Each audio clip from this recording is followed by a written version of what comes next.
Now, a couple things stuck out to me, and one of the sprinkling of his blood, the effect of the sprinkling of his blood.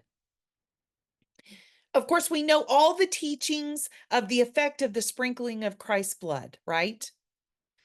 But when I read that, all of a sudden it reminded me again about, as a child, we need to see things, proof of, show me. Our little grandson Cohen, he's 3, and he's constantly yeah, show me. And that means that he wants to show me something, right? So he'll grab my hand, yeah, show me. And he'll take me to go show me something. But that's children. We've got to see it. So the effect of the sprinkling of Christ's blood was so multidimensional. But in one of those was the very understanding of a good father who understood that his children needed to see something that would actually spark a realization, an awakening of truth that had not been known or experienced. Realizing his grace and peace exceeds any definition of contradiction or reward. How many of you have really, of these last I say days, but years, have felt so many contradictions? If this is true, how can this be true? Carrie brought it up, I think it was last week or the week before. She even asked a question about the demonic, reconciling our understanding of the demonic engagement with humanity at some level, whether it's great or small, and how that is part of or has any aspect on our I amness. Because in the human mind, based on what we've been taught in a religious structure, those contradictions are vast at times. And we have a hard time understanding how the pieces of the puzzle come to play. But man's entire being is in that aspect.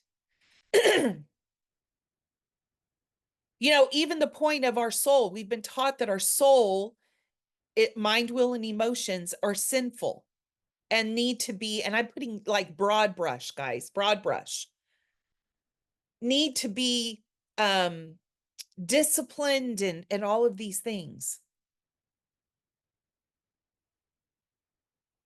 But then how do we apply it as finished and resurrection realities to all of that?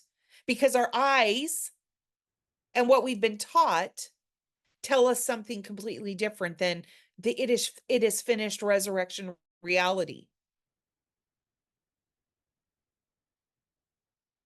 But that is a part of our identity of being that we are a created being, that we are constantly creating. We're constantly creating. Our body, soul, and spirit are made to create, and are made to create in union with one another, not in separation of one another. And humanity has grown accustomed to allowing our spirit man to create in one realm. This is perception, but our body or soul creating in a different realm, as if they aren't part of one another. We create with our hearts, we create with our hands, and we create with our minds. Our entire being creates like our Father. Our entire being. And so what does it look like when our body, soul, and spirit begin to create in oneness, in union, according to our Father's design, according to our Father's nature and character? Because that's who we are. That's the very point of the matter when in Hebrews we read about Enoch, that he so pleased God. Part of that broad brush statement, Enoch so pleased God. Have you guys ever thought about what is contained in that simple statement? He so pleased God. Like, on what level? What are we talking about here? What were the aspects and dynamics of that statement? Was any action or reaction on Enoch's part involved in that statement? I would like to propose there was. I would like to propose in that Enoch himself so learned for his body, soul, and spirit to live out of that union creating constant that he chose to live from that place. And every aspect of himself came into that being the very truth that governed his body, soul, and spirit.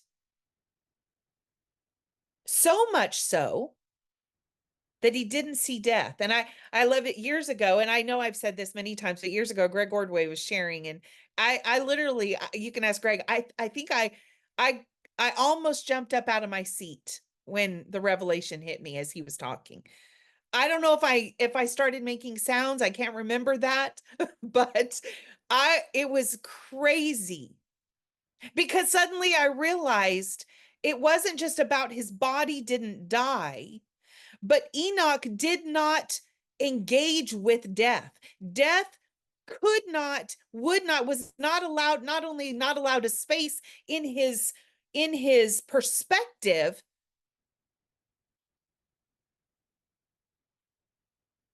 but he had so honed his oneness in who he was in I am. That is the only thing he knew. Like Jesus, like Yeshua, he lived from the place, I only do what I see my Father doing because I am him in the earth.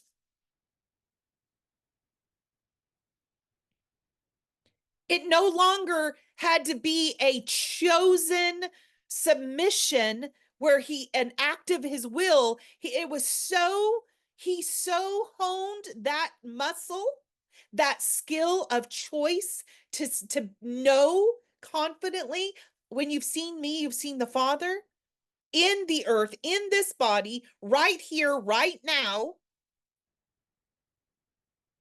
He so honed that muscle that it became second nature to him. Because he knew how to live from the place of his body, soul, and spirit in the constant creating like his Father. That's all he knew to do. And nothing outside that realm, that frequency, that reality could even exist.